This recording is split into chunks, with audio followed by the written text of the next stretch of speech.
Eh bien, bonjour Olivier. Oui, je pense qu'on a eu beaucoup de chance. On a eu un week-end venté. On a eu de la pluie qui s'est arrêtée au bon moment, c'est-à-dire matin très tôt, Ouais, c'est qui bien nous a ça. permis de lancer les régates au moment où il fallait. On a eu plus de vent que les précédentes éditions, ce qui est formidable. Ça nous a permis de faire un nombre de manches que je n'ai même pas réussi à calculer d'ailleurs. 25 25. manches. Voilà. Alors, qui a fait 25 manches en un week-end? Ça doit pas être fréquent.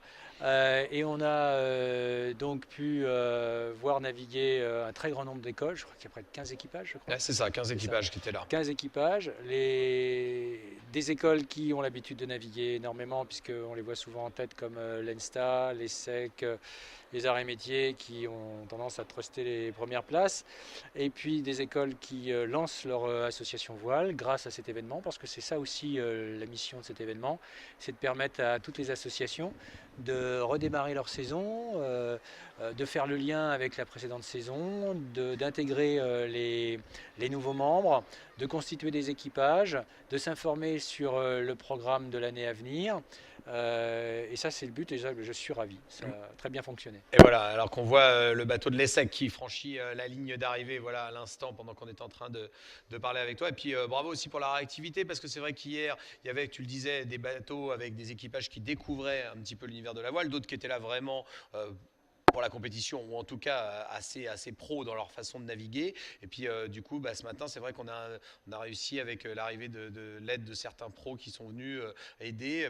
On avait vraiment une homogénéité ce matin et on a vraiment vu des courses aujourd'hui tout au long de la journée. Bon, avec la connaissance du plan d'eau, bien sûr, parce qu'entre hier et aujourd'hui, les gens ont appris un petit peu à découvrir, à connaître les bons endroits et éviter les mauvais. En tout cas, il y avait vraiment de la course aujourd'hui, c'était vraiment superbe à suivre. On était ravis avec Pierre, on s'est régalé. Oui, alors en effet, on a été, à la fois on a pris une décision et en même temps on a été contraint par la situation. C'est-à-dire que aujourd'hui on savait qu'il y aurait plus de vent, donc que les conditions seraient peut-être un petit peu plus difficiles, les écarts plus grands, et en même temps on ne voulait pas prendre de risques avec le matériel. Donc on a décidé que certains équipages pourraient avoir à leur bord des équipiers professionnels pour leur passer un petit coup de main, pour rentrer le SPI par exemple, ou Mhm. l'envoyer, ce qui est toujours quelque chose d'un petit peu compliqué quand il y a des bouffes très fortes. Et donc ça a permis de rendre la flotte plus homogène, d'accélérer les manches considérablement et d'améliorer encore plus le spectacle, si je puis dire.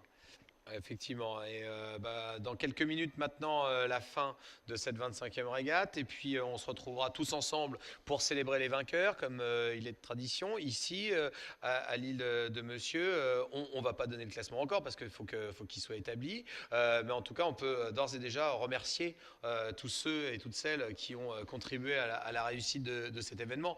On peut déjà te remercier toi, parce que c'est toi qui es l'instigateur de cet événement, Emmanuel Cocougar, et puis aussi tous ceux qui t'accompagnent, comme par exemple l'équipe du Stade Nautique ici à l'île de Monsieur avec son président, hein, Eric Bachhofer qui est là, aussi qu'on doit remercier, Vincent Hollet et tout le comité de course, Pierre Mas qui est venu avec les bateaux, avec les longues œufs, hein, parce que ça c'était aussi un beau moment de pouvoir faire les régates sur ces longues œufs, hein, c'était quand même quelque chose d'assez extraordinaire. Oui, alors tout à fait. Cette année, nous avons décidé de changer de support. On est passé sur un support qui s'appelle le Lonse, qui était vraiment dans la catégorie de ce qu'on appelle les sport boats, c'est-à-dire des bateaux collectifs sportifs, est ce qui se fait de mieux, qui est extrêmement rapide, qui est un bateau qui se gère à 5. Donc on a déjà les réactions, les habitudes de ce qu'on appelle l'habitable, qui est le support préféré de ces jeunes gens, des écoles donc. Donc ils apprennent, ils intègrent leurs nouveaux membres et ils les intègrent notamment au niveau des manœuvres grâce à ce genre de régate. Ce que je voudrais remercier surtout, c'est savoir que cette manifestation, nous la faisons avec la ville de Boulogne-Billancourt, qui nous soutient non seulement financièrement, mais également sur le plan des matériels. Savoir également que cette base nautique accueille cet événement grâce à la ville de Boulogne-Billancourt. Je voudrais citer bien sûr son maire, Pierre-Christophe Baguet, qui est très investi sur la voile et qui nous soutient depuis la création de ce club et depuis la création de cette manifestation. Avec son adjoint aussi au sport, hein, c'est important. Je dois évoquer bien entendu Pascal Loy, mais je dois aussi évoquer Christine Lavarde, qui est conseillère municipale, notamment chargée de l'école du sport, et qui nous soutient depuis le démarrage de notre activité. Tu as souligné la difficulté de l'organisation. C'est vrai que il y a une spécificité dans notre manifestation, c'est que ce ne sont pas les écoles qui viennent avec les bateaux. Les bateaux, c'est l'organisateur qui les amène. Et ça, je peux te dire que c'est un très gros travail, parce qu'il y a des gars qui partent en Bretagne, à Quiberon notamment, qui sont allés les chercher notamment à l'École nationale de voile à Quiberon, aller chercher 4 bateaux. Et il faut un véritable convoi spécial. Enfin, un convoi spécial, j'entends que ce sont les bateaux faciles à faire circuler sur la route. Non, mais il faut s'organiser pour voilà. les emmener, les ramener. Il faut du monde. Voilà. Et ça se fait grâce à des gens qui viennent notamment de la Ligue Île-de-France de voile, qui nous aident beaucoup sur cette opération. Je voudrais citer bien entendu des partenaires qui nous aident aussi financièrement, comme le Conseil régional, comme le Conseil régional Île-de-France, bien entendu, le Conseil général des Hauts-de-Seine. Nous avons cité aussi le Parisien qui a retransmis ce direct sur son site, le Parisien l'étudiant.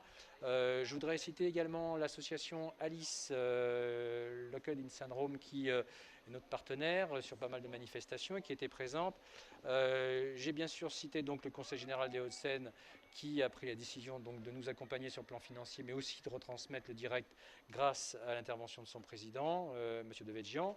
Il y a aussi les gens de la mairie de Sèvres qui sont présents aussi, si je ne me trompe pas, notamment François Kosciusko-Morizet, oui, bien sûr, qu'il faut saluer en tant que vice-président du conseil. Qui avait remis d'ailleurs le premier prix l'année dernière, tout à fait. Également vice-président donc, du conseil général et également vice-président donc, du parc nautique de l'île de Monsieur.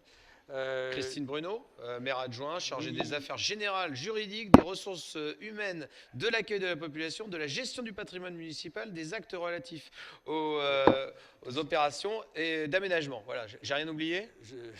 Oui, c'est très long. Je suis fort, Ce sont des responsabilités. Tout à fait. Ça correspond à des responsabilités très importantes. Non, mais c'est important effectivement de saluer toutes ces personnes sans qui on ne serait pas là aujourd'hui, effectivement. Sûr, tout à fait. Et je voudrais citer donc notamment Éric Bachoffer, qui est le directeur de la base. Qui se décarcasse, on peut le dire, pour nous aider à mettre en place cet événement, c'est-à-dire qu'il est présent là du matin jusqu'au soir pour nous mettre à disposition les matériels nécessaires, c'est-à-dire la grue par exemple, tout le matériel qui a été nécessaire pour mater ces bateaux, les gréer, installer tout notre équipement de manière générale. Il y a aussi d'autres sociétés, je voyais des Griffes Boat, Paris Voile, oui. La Voile Rivac, Exalogue, sans oublier aussi Seine-Ouest, Entreprises et Emploi, enfin tous ces gens qui font que cet événement peut avoir lieu cette année encore. Voilà, tout à fait. Et je voudrais saluer des gens qu'on connaît moins, c'est-à-dire les bénévoles, les nombreux bénévoles qui sont tout autour de nous, qui sont sur l'eau, qui sont à terre, qui donnent de leur temps au-delà même du week-end et qui font depuis quelques années maintenant que cette manifestation, depuis 3 ans que cette manifestation existe. Ce sont des gens qui sont toute la journée sur l'eau, certains même perdus en amont et en aval sur des petites embarcations pour vérifier l'arrivée des péniches. On ne les voit pas, on ne les entend pas, sauf sur les ondes de la VHF, mais ce sont des gens indispensables pour la sécurisation de cet événement et la pratique des sportifs sur l'eau. Eh ben, merci Emmanuel, c'était important de saluer toutes ces personnes qui sont là et tous ces organismes et ces entités qui font que Voile de Seine est là cette année et on l'espère encore l'année prochaine et encore très longtemps, bien sûr, pour faire vivre la voile ici à l'île de Monsieur avec toutes ces écoles qui sont ravies de venir et de partager ce moment en ce début de saison. Tout à fait, c'est ce qu'elle nous dit, c'est ce qu'elle répète, ce sont des témoignages et ils s'accumulent. Je crois que c'est un événement assez original.